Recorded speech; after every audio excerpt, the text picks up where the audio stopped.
In the time of Herod, king of Judea, there was a priest named Zacharias, who belonged to the priestly division of Abijah.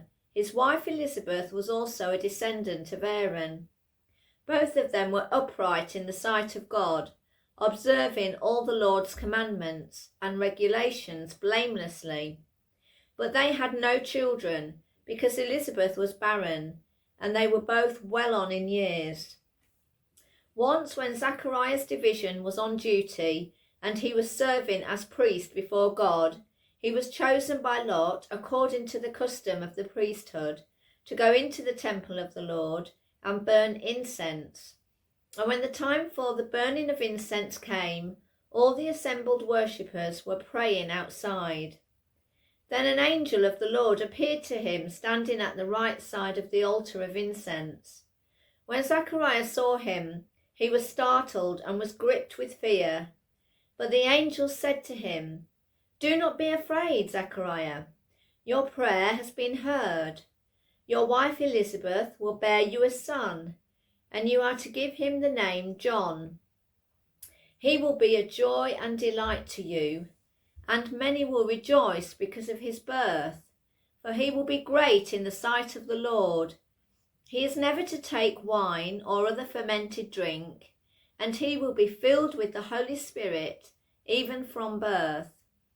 Many of the people of Israel will he bring back to the Lord their God, and he will go on before the Lord in the spirit and power of Elijah, to turn the hearts of the fathers to their children, and the disobedient to the wisdom of the righteous, to make ready a people prepared for the Lord."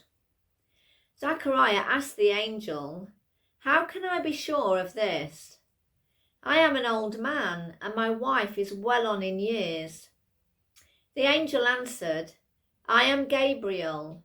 I stand in the presence of God, and I have been sent to speak to you and to tell you this good news.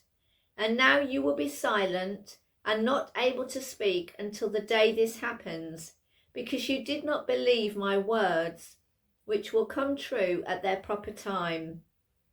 Meanwhile, the people were waiting for Zacharias and wondering why he stayed so long in the temple. When he came out, he could not speak to them. They realized he had seen a vision in the temple, for he kept making signs to them, but remained unable to speak. When his time of service was completed, he returned home. After this, his wife Elizabeth became pregnant, and for 5 months remained in seclusion. "The Lord has done this for me," she said. "In these days he has shown his favour and taken away my disgrace among the people."